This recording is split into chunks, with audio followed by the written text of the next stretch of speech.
And Blue September is happening right around Australia at the moment, and it's all about facing up to cancer in men and raising some awareness. Now, here in WA, one of the ambassadors for Blue September is Garth Simpson, who's a local business owner in Margaret River. He joins me now. Hello, Garth. Good morning, Suzanne. Thanks so much for joining me this morning, Garth. Now, you've got a very special reason, a very personal reason to be involved with Blue September, haven't you? Tell us about it. I do indeed. Last year I went and had a checkup, just a general checkup.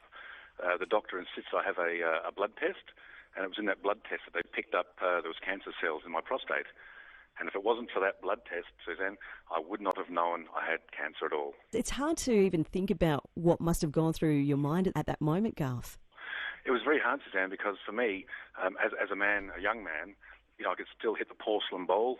Mr. Happy was functioning okay. There was no getting up in the middle of the night, the classic symptoms. So it was one of those quiet, sneaky ones that just, it was just very lucky that I was able to have a blood test. I wouldn't have known otherwise. When we first got the news, we sat in front of the urologist, and on the screen there was two big, tumour here and a tumour there. And I thought, oh my God, what am I going to do? I'm young, and everything goes through your mind at once. And I've got to go skydiving all of a sudden and do all these things. But, further tests revealed that it hadn't spread. And so the next stage for me was surgery, and they removed the prostate, and I'm cancer-free now, thank goodness. This is all quite recent, isn't it? It is. It was 6 weeks ago. 6 weeks. Have your feet touched the ground? It's funny how you say that, Suzanne. I mean, it's like it hasn't happened. I mean, I was diagnosed with the tumours in June, and by the end of July I was in theatre having my prostate taken out, and no, it doesn't. I feel like a bit of a fraud, really. It hasn't really happened to me at all. I hear a rumour that you went back to work in 9 days. It's being self-employed. I mean, they say take 6 weeks off, but no, I came back and I did a few things I shouldn't have done, and it was funny because I don't have a huge big scar across my belly. It was a keyhole surgery, and I think that sort of tricks you into thinking you're right as rain, but I had to sort of back off a bit after that. Prostate cancer, it's one of those things that men don't like to talk about too much, do they? And as a general rule, I mean, would you think it's fair to say that men and doctors don't tend to go together too well?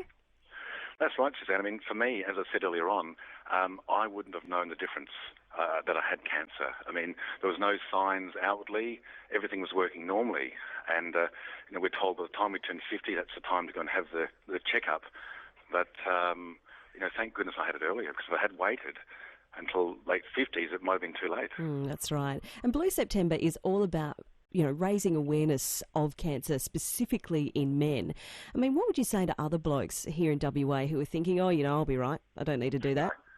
Go and have it done. Honestly, it's a simple blood test. It saved my life.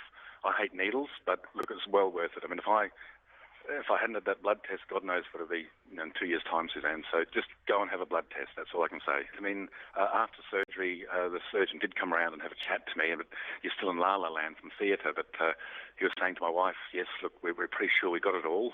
And it wasn't until I had the follow-up test last week that said, yes, all clear. So it was an anxious few weeks wait. Oh, it must have been. But you must be feeling pretty amazing now getting the all clear. And the family too. I mean, what a huge 6 weeks for them. That's the other side of the coin, Suzanne, is it's just not me that's going through this ordeal.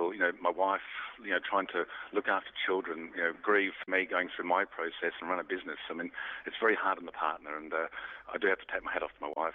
So for sure. Now, one of the other ambassadors here in WA is Ross Glendenning. Yes, we had a photo shoot in Perth last week, and I had a blue moustache, and Ross looked a bit like Braveheart from Mel Gibson, and a bit of a photo shoot. And I've come up with this new ice cream that I'm going to donate to Blue September, and proceeds will go to men's prostate, and we've called it Resurrection. I don't know if I can say it on air, but those men that have had a prostate surgery will know what I mean with nothing works for a while down below, and I just want to make it a bit of fun. So Ross and I got together, and we've got this blue ice cream with little blue Smarties on the top, which looks like a men's thing that you'd take for these things.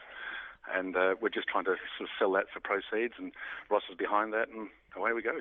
And honestly, all I can really stress to those men listening out there is please just go and have a blood test, because, it's a sneaky cancer, and you don't think you've got it, but it's in there. Garth, thanks so much for coming on to the show today and sharing your story. I know it's been really hard, but we really appreciate your time today. Thank you. Thanks very much, Suzanne.